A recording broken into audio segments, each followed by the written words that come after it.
Dune Awakening est l'un des jeux les plus attendus du moment. Super Connard en a parlé en vidéo, Captain Popcorn aussi, Julien Chiez, et dans cette vidéo, je vais compiler l'intégralité des informations à notre disposition. Le but est d'être exhaustif. Ça sera une vidéo assez longue, assez peu montée, mais qui va vous donner le plus d'informations possible sur le développement du jeu, le fonctionnement du jeu, l'histoire, la bêta, le gameplay, la taille des serveurs, le modèle économique, la taille de la map, l'aspect MMO, la date de sortie, les factions, etc., etc. Ça va pas être une vidéo cool, on parle du jeu pendant 15 minutes. Je vais essayer d'être le plus factuel possible. D'où viennent mes informations? Mes informations viennent de plusieurs sources. Évidemment, tous les liens seront en description. Ça vient des interviews des développeurs dans plusieurs langues. Ils ont fait des interviews en italien, en allemand, en français, en anglais, etc. Ça vient bien sûr du site web de Funcom, notamment tout leur dev blog. Ça vient des articles de la presse jeux vidéo, je pense notamment à PC Gamer, mais aussi WWC FTech. Les présentations du jeu par Funcom, donc il y a eu la PAX, il y a eu la Game Developer Conference. Ils ont fait deux Dune Awakening Direct, donc des lives de présentation d'aspects du jeu. Évidemment, il y a toutes mes vidéos précédentes. Je suis quelqu'un donc qui crée du contenu sur Dune Awakening et l'univers de Dune en règle générale, et je compile vous pouvez voir dans l'historique des vidéos, toutes les news qu'on a. Et donc pourquoi je fais cette vidéo? J'avais fait une vidéo Dune, tout ce qu'il faut savoir, mais cette vidéo n'est plus du tout à jour. Elle a été faite en janvier, entre-temps énormément de choses ont changé. Il y a des éléments les développeurs ont modifiés, et il y a des éléments où je m'étais complètement gouré. Donc il y a des erreurs, cette vidéo n'est plus accessible. Donc je vous en prie, donnez de la force à cette vidéo. Le but est que les Français sachent exactement ce qu'il y a dans Dune Awakening. Et je compile tout, donc n'hésitez pas à partager, à mettre un like, à vous abonner, à suivre aussi les autres vidéos. Et surtout, ce que je ne vous ai pas dit, c'est que nous avons accès aux leaks des développeurs. Parce que sur les Discord, il y a le Discord officiel Dune Awakening, il y a les développeurs qui sont sur les Discord et qui de temps en temps lâchent un petit leak aux joueurs. Généralement, c'est volontairement, c'est-à-dire que c'est quelque chose qu'ils donnent au détour du chemin. Et donc, ces leaks des développeurs ont été compilés sur une page. Bien sûr, tous les accès sont en description. Et à partir de là, donc voilà, il y a des infos que vous trouverez nulle part ailleurs. J'ai aussi parlé à des gens qui jouent à la bêta, qui sont théoriquement sous NDA, donc ils n'ont pas le droit d'en parler, mais parfois en les travaillant un peu, en recoupant les sources, en faisant un peu d'extrapolation, on peut avoir accès à des informations dont on n'est pas censé avoir accès. Bref, c'est un travail titanesque. Je vous demande simplement de vous abonner, d'aller checker les sources, n'hésitez pas à me dire si j'ai fait des erreurs, et surtout, venez sur les Discord. Il y a le Discord français, pas officiel, vu qu'il n'y a pas de Discord français officiel, mais il y a un Discord français qui est le plus gros Discord français avec 350 membres, un peu plus de 350 membres. N'hésitez pas à y passer, n'hésitez pas à venir avec nous découvrir la communauté. Je suis le capitaine Tamas, on est parti, et on commence par le développement du jeu. Si vous entendez des petits bruits de papier, c'est normal, j'ai pris des notes, il y a quasiment 10 pages de script. On va commencer par le commencement. Qui développe Dune Awakening? C'est Funcom. Donc Funcom, société de développement et d'édition norvégienne. Ce sont les développeurs qui sont derrière Conan Exiles, qui est leur jeu leur plus connu, mais aussi derrière Age of Conan, et derrière The Secret World. Et derrière Nightmare Circus aussi. JDG en a fait un épisode. Et c'est Funcom qui développe. C'est Sega qui édite, mais c'est Funcom qui développe. Funcom a la réputation de faire des jeux qui sont bons mais qui sont buggés, comme Bethesda. Ils l'admettent eux-mêmes en interview. Ils ont donné une interview justement où je vous mettrai le lien de cette interview où ils disent en fait qu'ils ont une réputation dont ils aimeraient se défaire, à savoir que leurs jeux sont bien mais complètement buggés. Et c'est pour cela que le développement de Dune Awakening est extrêmement lent. Le jeu a été annoncé en août 2022. Il était possible qu'il sorte fin 2023, printemps 2024, et au final, il est peu probable qu'il sorte avant le printemps 2025. Les raisons? Simples, les bêtas. Depuis novembre 2023, Funcom enchaîne les bêtas fermées. Ils augmentent de manière progressive le nombre de joueurs à chaque fois. Il y avait une première bêta en octobre-novembre avec que les développeurs, je parle de 2023, puis ils ont ouvert la première bêta fermée à différents joueurs, et à chaque fois, ils font des lancements de bêta fermée qu'ils ouvrent à de plus en plus de joueurs. Le but n'est pas de débugger le jeu. C'est pas, euh, c'est pas des bêtas qui sont juste avant le jeu pour faire des tests grandeur nature et de débugger.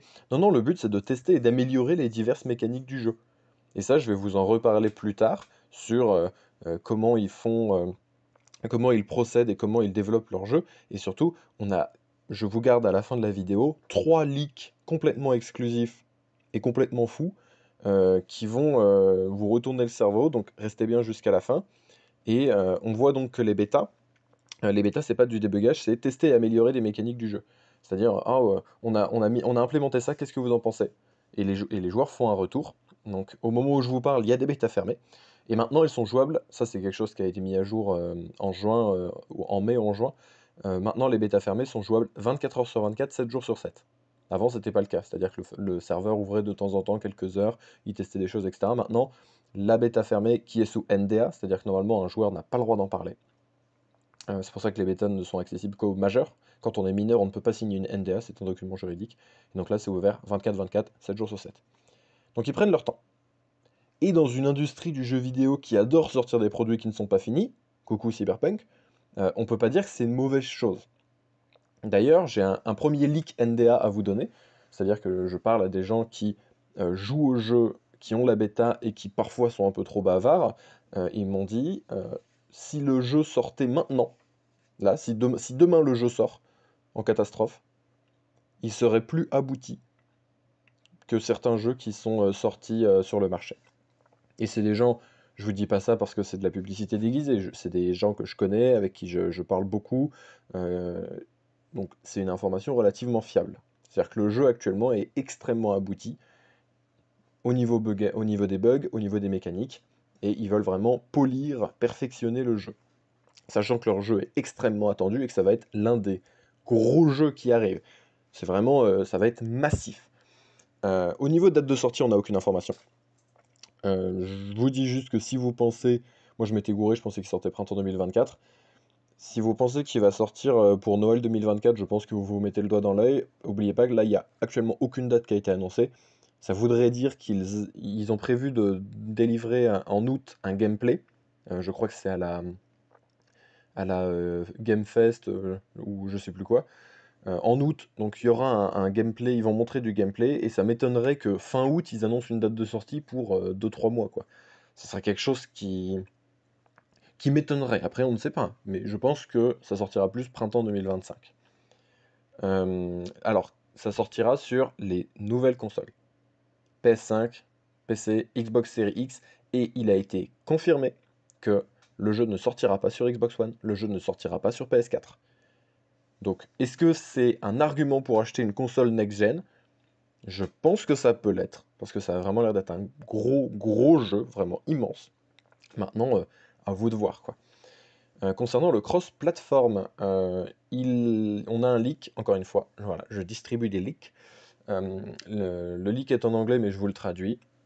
Donc c'est l'un des développeurs principaux qui s'appelle Ignazi qui dit à l'heure actuelle, et il nous donne ce leak le 27 mars 2024, il dit à l'heure actuelle, le crossplay, donc le fait de jouer sur plusieurs plateformes en même temps, c'est-à-dire que sur le même serveur, tu vas avoir des joueurs PC, des joueurs PS4, des machins.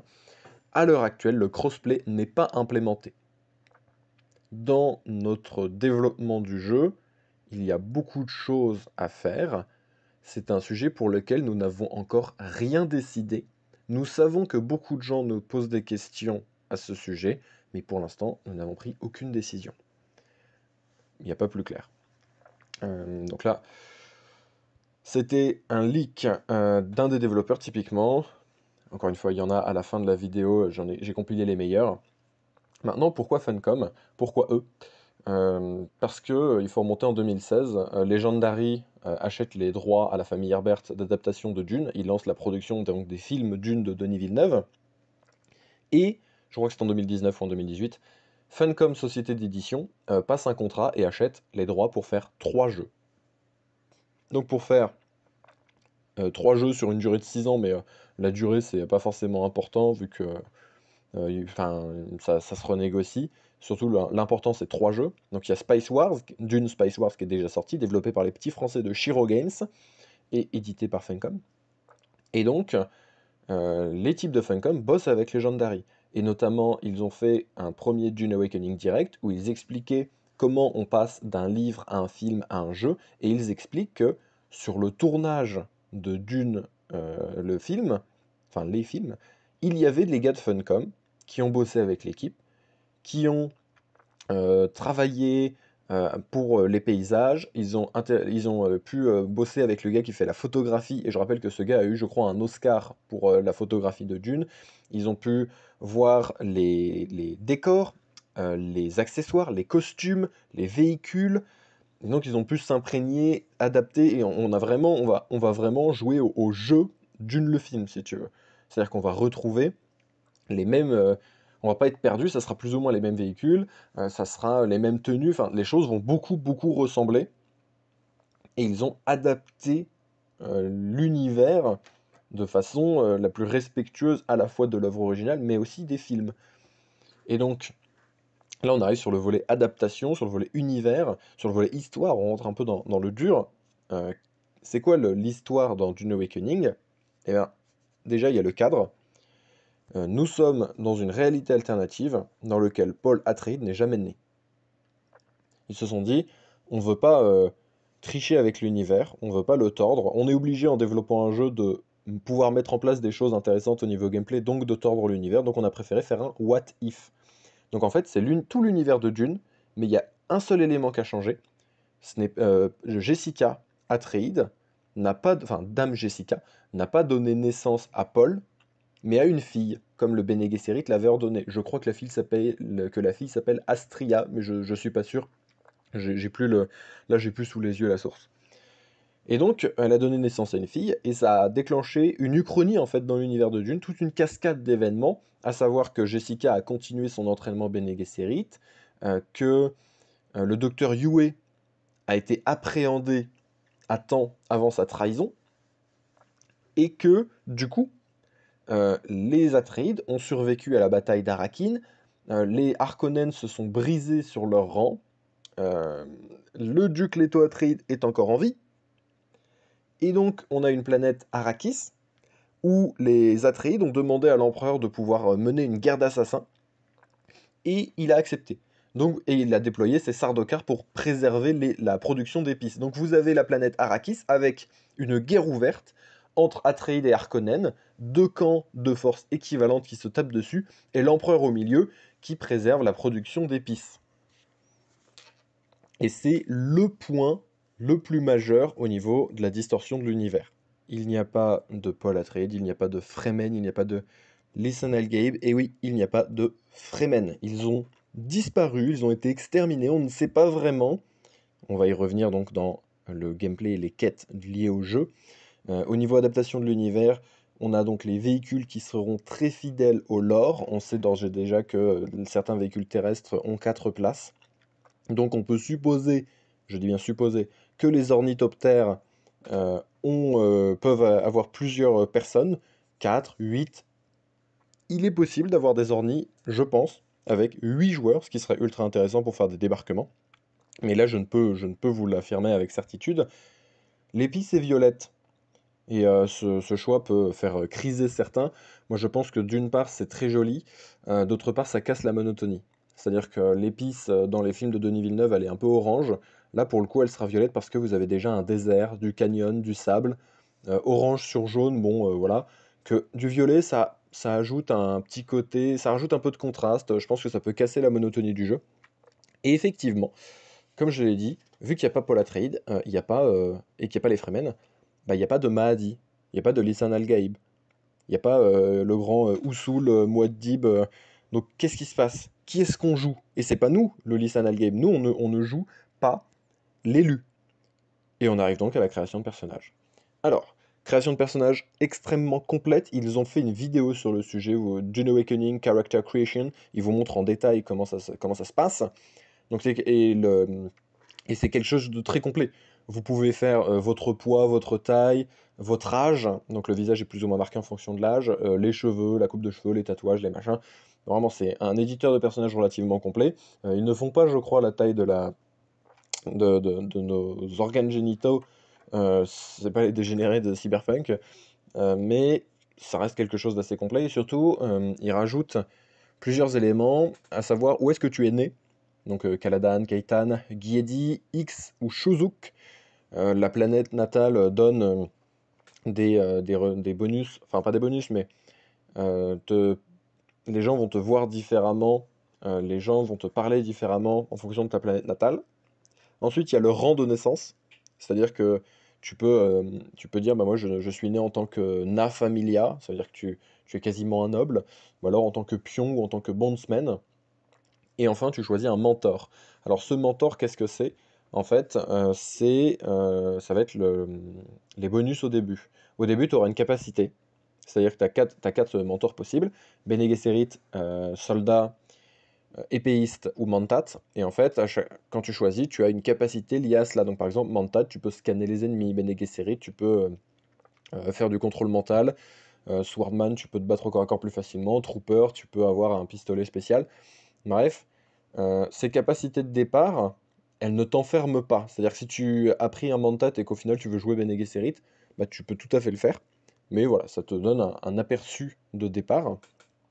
Et on apprend dans la création de personnages qu'on est un prisonnier du Bene Gesserit et qu'il nous envoie sur Arrakis en tant qu'agent pour trouver les Fremen. Ils ont disparu, il faut les retrouver.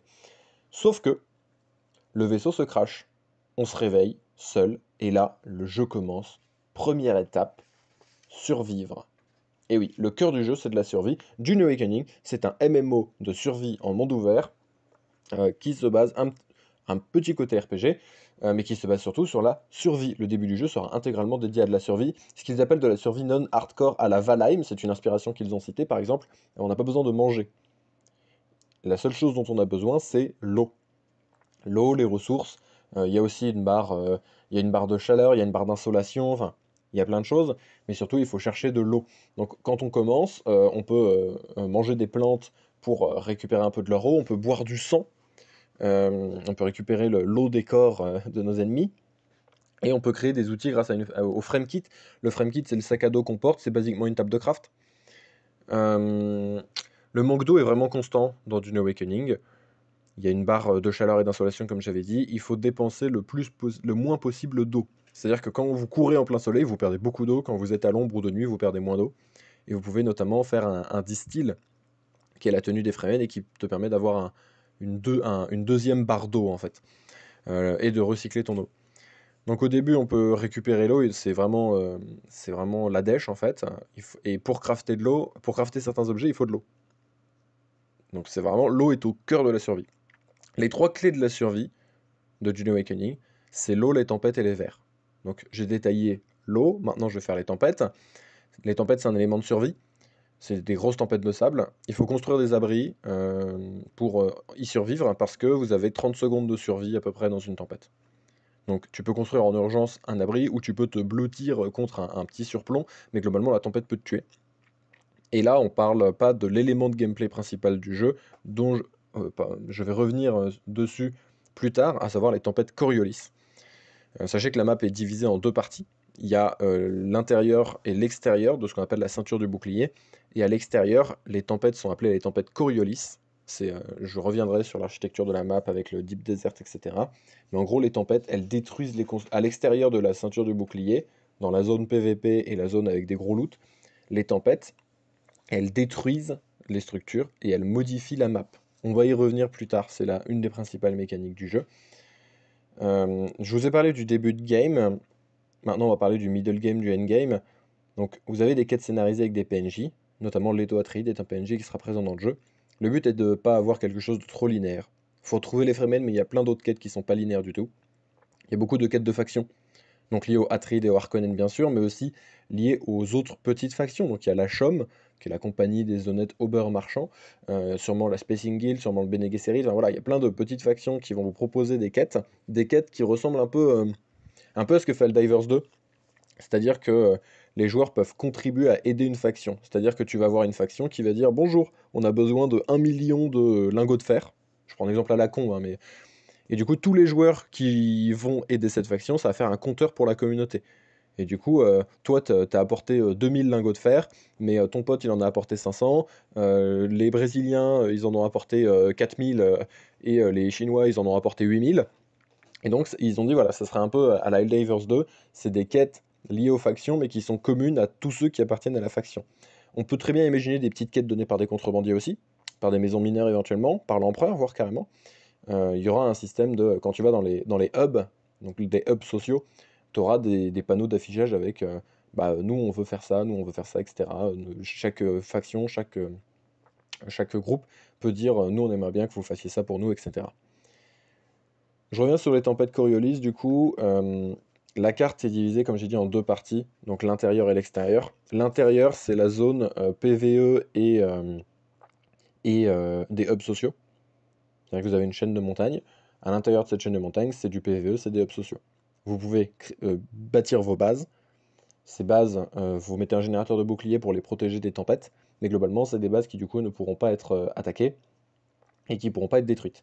Par contre, si vous sortez, si vous allez dans l'extérieur, au-delà de la ceinture du bouclier, vous avez ce qu'on appelle le désert profond, le Deep Desert, avec une carte immense qui est balayée par les tempêtes Coriolis. Et les tempêtes Coriolis, alors c'est des tempêtes ultra violentes qui vous tuent, mais surtout qui détruisent tous les bâtiments et qui modifient la map. C'est-à-dire qu'une fois par semaine, la tempête, elle passe et la map change. Il y a des endroits qui sont déterrés, il y a des endroits qui sont enterrés. Donc il y avait un super donjon, hop, il y a une dune de sable dessus, vous ne pouvez plus y accéder. Par contre, la tempête de sable a déterré les restes d'un ancien vaisseau de la colonisation pré-impériale. Et c'est là, en fait, on arrive à la principale mécanique du jeu, qui est une mécanique d'endgame. Le désert profond, c'est la zone PVP. Vous avez les meilleurs loots, mais vous avez aussi le plus de risques. PVP ouvert sans restriction. Et du coup, la carte est mouvante. Et c'est quelque chose qui va changer chaque semaine et qui va amener du renouveau chaque semaine. D'autant plus que dans des donjons, il peut y avoir des plans uniques. Donc vous êtes le premier à arriver, vous prenez le plan, vous êtes le seul à avoir le plan de tout le serveur. Pour faire une arme, pour faire un véhicule, pour faire un machin, etc. Et ça permet de varier toutes les semaines, de varier le gameplay et de lancer toutes les semaines la course de qui sera le premier à avoir accès aux choses, etc. Il y a les donjons, évidemment. Les développeurs ont confirmé qu'il y avait beaucoup de donjons de tailles très diverses et de nature très diverses. Donc évidemment, on a les vaisseaux écrasés, on a les vieux vaisseaux déterrés, on a les Siege Fremen, parce qu'évidemment, il y a plein de sectes et de cultes Fremen un peu chelous qui serviront d'ennemis. Il y a plein de bases ennemies. Il y a aussi les anciennes installations impériales, les temples, etc.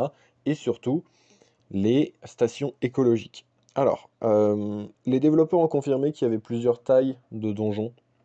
C'est-à-dire que il y a des petits donjons à raid, comme des abris de Fallout 76 ou des opérations quotidiennes de Fallout 76. Vous avez des petites opérations à faire en 15-20 minutes, 30 minutes, tu vois, l'histoire d'une quête. Vous avez des donjons qui peuvent prendre une heure, qui peuvent prendre voilà, du temps. Et ils ont dit, on va aussi faire des donjons à la World of Warcraft, qu'il faut raid, qui durent plusieurs heures, où il faut être nombreux, où il faut être efficace, discipliné, spécialisé. Et ça, je trouve que c'est très bien. C'est très bien de proposer divers tailles de serveurs, divers tailles de donjons, par contre, my bad. Avoir des petites choses qui peuvent se faire à tout seul, voire à 2, 3, 4, en 10 minutes, c'est sympa, mais préparer des énormes donjons qu'il faut raid sur une soirée, voire sur plusieurs soirées, c'est quelque chose qui peut être très cool et qui peut amener vraiment un côté teamplay, un côté guild. Ils veulent en fait, c'est quelque chose qui revient beaucoup dans leurs interviews, ils veulent forcer l'interaction des joueurs et le côté MMO et le côté communauté en fait. Leurs mécaniques de jeu, ils sont liés et donc ça peut être très bien d'avoir des énormes donjons à raid où il faut être 20 minimum. Bah, ça veut dire qu'il faut trouver 20 personnes et aller faire le donjon tous ensemble. Et donc ouais, c'est super cool. Je parle pas forcément de difficulté, je suis pas un fanat de la difficulté, mais c'est cool de faire des choses ambitieuses, en tout cas. Au niveau du endgame, l'endgame c'est principalement du PVP en désert profond. C'est principalement du PVP en désert profond, et du coup je vais approfondir ce point avec l'architecture du jeu. On a donc les hubs sociaux, la carte de survie et la carte désert profond. Donc les hubs sociaux et les cartes de survie, c'est l'intérieur, et le désert profond, c'est l'extérieur. À l'intérieur, donc, les zones PvE, on peut construire, etc. Vous avez du PVP qui est assez limité, Je sais pas si le PVP est totalement interdit ou s'il est possible dans certaines conditions, mais globalement c'est une zone sûre. Pour ce qui est du loot, c'est premier arrivé, premier servi. À l'extérieur par contre c'est la guerre. Les meilleurs loots sont à l'extérieur, mais le PVP est actif sans restriction, et cette zone se renouvelle, comme j'ai dit, toutes les semaines. Les tempêtes exhument ou enterrent les points d'intérêt. La zone du désert profond, elle fait 9 fois la taille de la carte de Conan Exiles, et rien n'est instancié. Je répète, cette zone fait 9 fois la taille de Conan Exiles, et la carte de Conan Exiles faisait 64 km², je crois. Rien n'est instancié, il n'y a aucun temps de chargement. Ils disent nous ne voulons pas tricher, il n'y a pas de triche, il n'y a pas de temps de chargement. Et c'est donc dans le Deep Desert que les grands événements ont lieu, que les guerres de guildes ont lieu, et que la récolte d'épices a lieu. Et ça, on va y revenir bientôt. Ce que je vous dis, c'est qu'ils utilisent la technique du maillage des serveurs. Comment ils font pour ne pas avoir de temps de chargement? En fait, ils ne fonctionnent pas avec un serveur, ils font du maillage de serveurs. C'est-à-dire que tu joues pas sur un serveur qui héberge toute la map. La map va être gérée par plusieurs serveurs et tu vas en fait glisser d'un serveur à l'autre en fonction de là où tu es. Et c'est ça qui permet de ne pas avoir de temps de chargement. Tu es tranquille, tu te déplaces et paf, tu as changé de serveur. Euh, et donc, selon la zone dans laquelle tu es, le nombre de joueurs maximal est défini. C'est-à-dire que par exemple, le bassin Aga, qui est une zone en PvE, il y a une quarantaine de joueurs qui peuvent être dans cette zone. Ce qui est sympa, hein. Ça veut dire que dans une zone, il y a une quarantaine de joueurs. Je rappelle que dans certains jeux, type Fallout 76, vous avez 20 joueurs pour toute la map. Là, en l'occurrence, dans une zone, vous pouvez avoir jusque 40 joueurs. Ils l'ont dit dans dans le Dune Awakening Direct 2. Et dans le désert profond, ils ont dit plusieurs centaines de joueurs. Évidemment, les social hub, il y a des joueurs aussi. Mais ça, c'est intéressant vu que ça veut dire que, encore une fois, on peut faire d'énormes batailles de guildes, on peut être vraiment coordonné et surtout, bah, il y aura du monde, quoi. Il y aura du monde et tu sais, ça force l'interaction, tu sais pas ce qui peut se passer. Donc typiquement, je vais revenir un peu sur la troisième grande menace. On a beaucoup parlé des tempêtes, on a parlé de l'eau. Maintenant, on va parler des vers des sables qui sont la troisième menace. Donc les vers des sables sont intuables et ils sont plus rapides que tous les véhicules du jeu. Alors ils sont de différentes tailles, selon l'endroit de la map. C'est-à-dire que dans le désert profond, vous avez des vers énormes. Et il y a une jauge de vibration. C'est-à-dire que si vous marchez tout seul, vous attirerez les vers au bout de 5 minutes. Si vous êtes 10 dans des 4x4, bon bah les vers ils vont venir plus vite, quoi. Les vers viennent vous manger et vous perdez votre stuff s'ils vous mangent. On arrive du coup sur le fonctionnement de l'endgame, à savoir la récolte. Donc la récolte d'épices, ça se fait via des moissonneuses, comme dans le film. Et vous pouvez le faire tout seul, mais globalement c'est un travail collectif. C'est-à-dire qu'il faut coordonner les véhicules. Vous venez, vous déposez la moissonneuse, vous surveillez qu'il n'y ait pas du verre ou qu'il n'y ait pas d'autres joueurs, vous prenez l'épice, vous mettez des barrières à verre, des marteleurs, vous surveillez que d'autres joueurs viennent pas. Donc vous pouvez le faire tout seul, mais c'est difficile, il faut avoir plusieurs véhicules, enfin c'est assez compliqué. Les véhicules sont diversifiés et sont customisables. Donc vous avez un châssis comme base, mais après derrière vous pouvez customiser, mettre ce que vous voulez. Éventuellement, vous pouvez tout à fait blinder un véhicule mais avoir moins de place, ou rajouter des armes mais au risque d'avoir moins de place, ou enfin augmenter la vitesse mais moins de protection. Enfin voilà, c'est assez, c'est assez customisable. Il y a plusieurs types de véhicules, donc on a noté actuellement 4 grands types de véhicules, à savoir les ornithoptères. On ne connaît pas la capacité de transport, mais on peut estimer sans trop risquer que ça va de 4 à 8, je pense. On a la voiture, on va dire, 4 places. On a le tank et on a les motos des sables.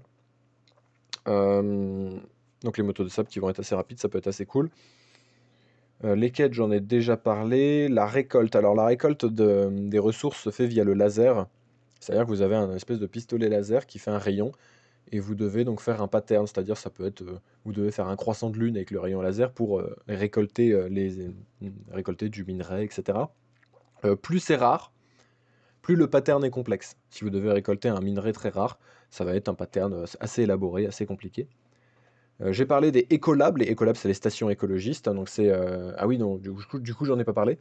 Donc ça c'est un type de donjon qui va y avoir. Donc parmi les types de donjons, donc vous avez les vaisseaux écrasés, les sitches, etc. Et les écolabs, donc les stations écologistes, puisque Dune était une planète où il y avait des écologistes qui voulaient changer l'écosystème. Alors pourquoi des stations écologistes? L'inspiration des développeurs, ils l'ont dit, c'est Fallout 76, c'est pour ça que je fais beaucoup de parallèles avec ce jeu. Alors pourquoi Fallout 76? Parce que c'est un jeu qui a implémenté les abris. Dans Fallout, vous avez les abris et ça permet de varier les biomes, tout simplement. C'est-à-dire que la planète Dune, c'est quasiment que du désert. Donc il y a évidemment tous les biomes liés au désert. Donc désert, canyon, Sahara, dune, désert profond, etc. Il y a des fleurs, c'est confirmé. Mais du coup, vous n'avez pas de jungle. Vous n'avez pas de biome neige. Vous n'avez pas de biome industriel. Enfin, voilà. En gros, le but des stations écologiques, c'est de varier les biomes. Vous rentrez et vous pouvez avoir tout. Voilà, vous pouvez avoir des animaux, une faune et une flore que vous n'auriez pas en temps normal. Et ça permet d'avoir des possibilités en tant que développeur de varier le gameplay, d'apporter des choses intéressantes. Et c'est leur principale volonté. Au niveau combat et progression, différents styles de combat sont possibles. Il y a des boucliers, il y a des armes de mêlée, il y a des grenades, il y a des armes à feu, il y a du poison. On a des capacités à apprendre façon Grisbarbe. Pourquoi je pense être. En gros, vous n'allez pas. C'est pas un système de leveling. Vous tuez 10 ennemis, vous avez un point que vous pouvez mettre où vous voulez. C'est pas du tout comme ça. Vous devez apprendre auprès d'un mentor. C'est-à-dire que vous avez un PNJ qui est un épéiste. Vous devez bosser pour lui, faire des quêtes pour lui, vous entraîner avec lui. Et donc, vos capacités de la branche épéiste augmenteront.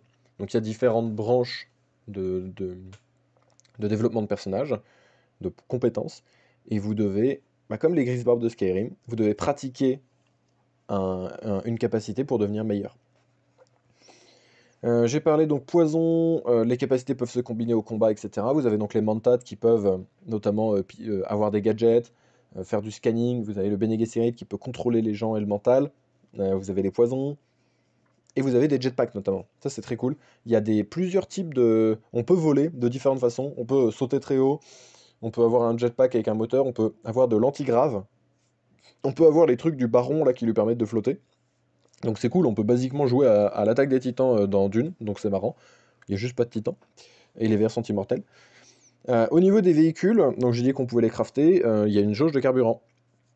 Voilà, donc les trois grosses ressources du jeu, ça va être l'eau, le pétrole et l'épice.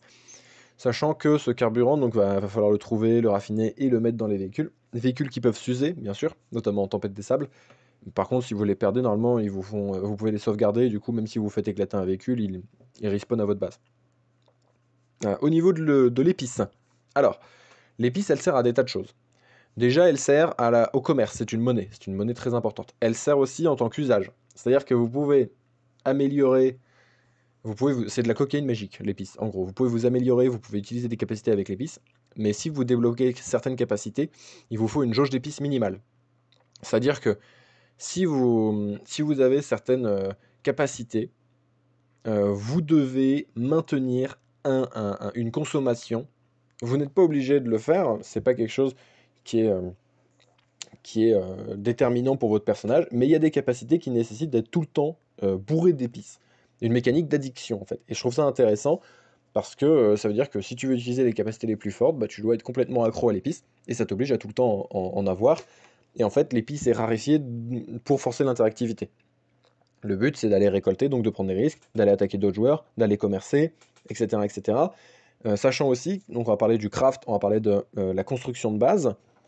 La construction de base est liée à l'épice, parce que tu dois payer des taxes. Quand tu veux construire une base, c'est cool, plus ta base sera grosse, imposante, plus tu devras payer des taxes à l'empereur, et les taxes à l'empereur seront sûrement sous forme d'épices, sachant que si tu ne payes pas l'impôt, il y a des sardaukars qui viennent pour te casser la gueule.